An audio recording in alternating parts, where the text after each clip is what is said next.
आप सभी का मनीष ट्यूटोरियल पर मैं हूं मनीष और यहां हम तैयारी करते हैं टीचिंग एग्जाम्स की। यहां आपको मिलेगा साइंस सब्जेक्ट का complete guidance including theory, previous year question और प्रैक्टिस एमसीक्यू, वो भी सिंपल, स्मार्ट और इजी तरीके से, जिसके लिए आपको चैनल को सब्सक्राइब करना होगा और वीडियो को लाइक। तो चलिए शुरू करते हैं आज की इस वीडियो, जहां पर हम इकोसिस्टम टॉपिक के प्रीवियस ईयर क्वेश्चन जो एग्जाम में आए हुए हैं उनको सॉल्व करते हैं।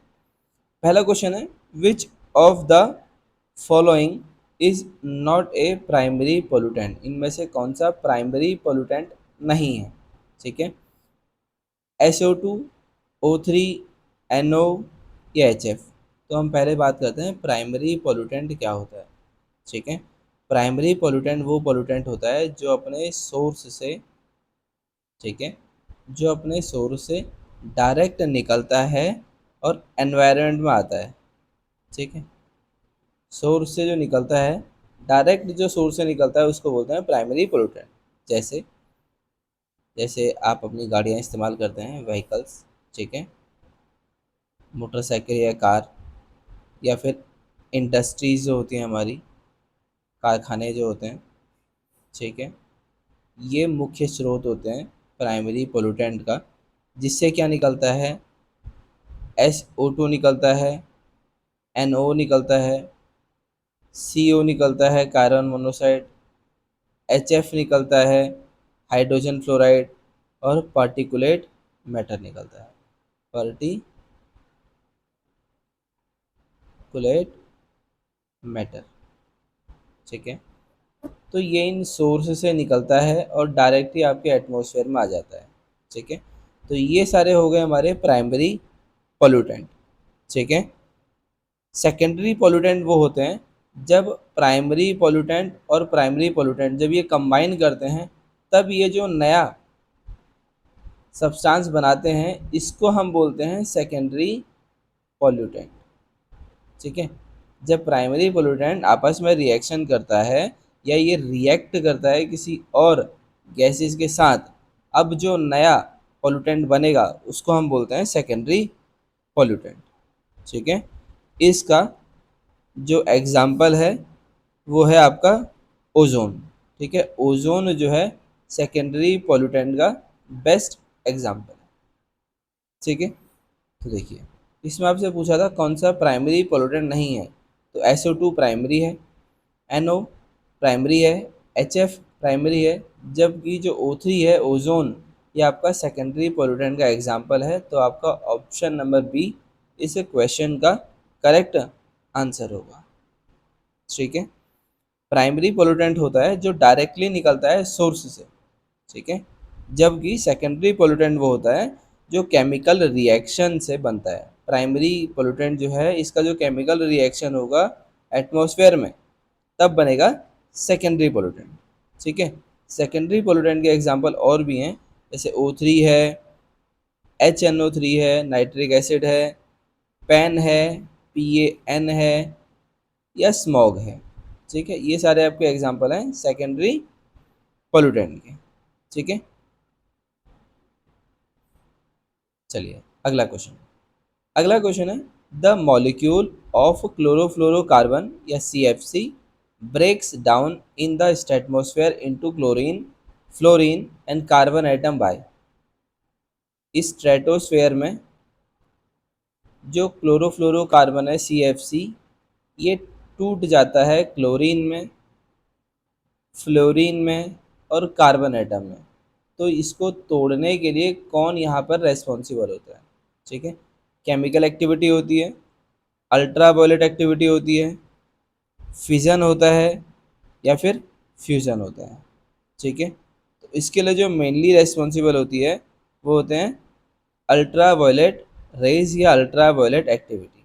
ठीक है, तो आपका ऑप्शन नंबर बी जो है यहाँ पर करेक्ट आंसर होने वाला है।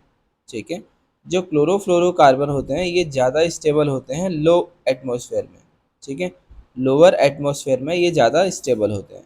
जब ये स्ट्रेटोस्फेयर में जाते हैं तो वहाँ पर अल्ट्रा वायलेट रेज जो होती है, UV रेज होती है, ये ज़्यादा स्ट्रॉन्ग होती है, ये ज़्यादा हाई होती है यहाँ पर, जिसके कारण ये UV रेज जो है ये स्प्लिट कर देती है क्लोरोफ्लोरोकार्बन के बॉन्ड्स को। ठीक है। जैसे CCl बॉन्ड होता है या फिर CF बॉन्ड होता है, तो ये इतनी स्ट्रॉन्ग एनर्जी होती है या रेडिएशन होता है, ये इसको कार्बन को अलग कर देता है, क्लोरीन को अलग कर देता है, कार्बन को अलग कर देगा, फ्लोरीन को अलग कर देगा। ठीक है। और जो ये क्लोरीन रिलीज होती है एटमॉस्फेयर में, ये हाईली रिएक्टिव होती है और ये दोबारा से ओजोन लेयर के डिप्लीशन के लिए हेल्पफुल होती है। ठीक है, या उसको बढ़ा देती है ओजोन लेयर के डिप्लीशन को। तो आपका option number B ultraviolet activity जो है ये इसका करेक्ट आंसर होगा।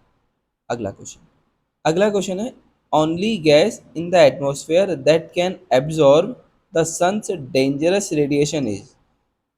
एकमात्र गैस एटमॉस्फेयर में जो सन से निकलने वाली हार्मफुल रेडिएशन या खतरनाक रेडिएशन को एब्जॉर्ब कर सकती है। ठीक है। ऑप्शन है कार्बन डाइऑक्साइड, ओजोन, नाइट्रोजन या नाइट्रस ऑक्साइड। ठीक है। तो आपका करेक्ट आंसर है वो होगा इसका, क्या होगा, कार्बन डाइऑक्साइड होगा, ओजोन होगा, नाइट्रोजन होगा या नाइट्रस ऑक्साइड होगा। तो इसका होगा ओजोन। ओजोन जो है करेक्ट आंसर होगा। ठीक है। ओजोन जो है सन से निकलने वाली हार्मफुल रेडिएशन को एब्जॉर्ब करती है। ठीक है। यूवी को एब्जॉर्ब करती है, अल्ट्रा वायलेट रेज को एब्जॉर्ब करती है। सन है, सन से निकलती हैं यूवी रेज। अगर ये डायरेक्ट पृथ्वी पर पड़ जाए तो यहाँ का जो जीवन है, मतलब यहाँ के लाइफ में ह्यूमंस के ऊपर क्या होगा, ये स्किन कैंसर कर सकती है। ठीक है, स्किन कैंसर कर सकती है, या कैटरैक्ट हो सकता है, आंखों की बीमारी हो सकती है कैटरैक्ट। और डीएनए में को भी ये डैमेज कर सकता है, डीएनए को भी डैमेज कर सकता है। तो ये ओजोन लेयर जो है डायरेक्ट यूवी रेस को पृथ्वी पर आने से बचाती है।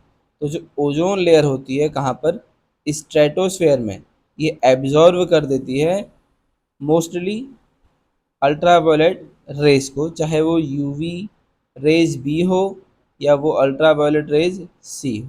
ठीक है, इन दोनों रेडिएशन को एब्जॉर्व कर देती है मोस्टली। ठीक है।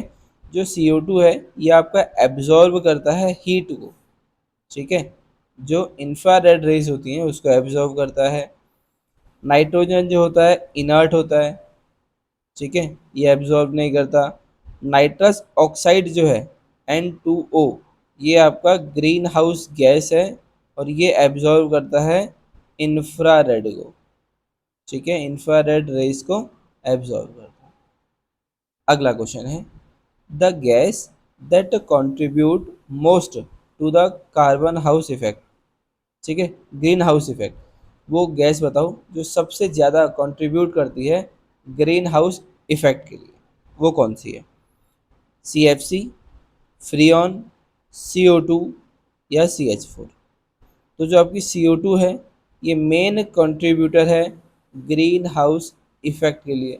ठीक है, जिसकी मात्रा है 60%, अप्रोक्सीमेटली 60% ये ग्रीन हाउस इफेक्ट के लिए रेस्पॉन्सिबल होती है। ठीक है, मेन कंट्रीब्यूटर है। मीथेन जो है ये एब्जॉर्ब करता है, बट कोई सा भी ज़्यादा रोल प्ले यहाँ पे नहीं करता। ठीक है, तो आपका ऑप्शन नंबर सी यहाँ पर इसका करेक्ट आंसर है। ठीक है, तो चलिए अगले क्वेश्चन की ओर। अगला क्वेश्चन है which is not a carcinogen. ठीक है, इनमें से कौन सा कार्सिनोजन नहीं है। कार्सिनोजन क्या होता है, कार्सिनोजन वो सब्सटेंस होता है जो कर सकता है कैंसर, मतलब उसमें वो पोटेंशियल होता है कि वो कैंसर उत्पन्न कर सकता है। ठीक है, कैंसर उत्पन्न कर सकता है, उसी को हम बोलते हैं कार्सिनोजन। ठीक है, आपके ऑप्शन है एक्सरेज, HNO2, वायरस और स्टार्च। तो एक्सरे जो होता है ये कार्सिनोजेनिक है, मतलब ये कैंसर कर सकता है। ठीक है, एक्सरेज कैंसर कर सकता है।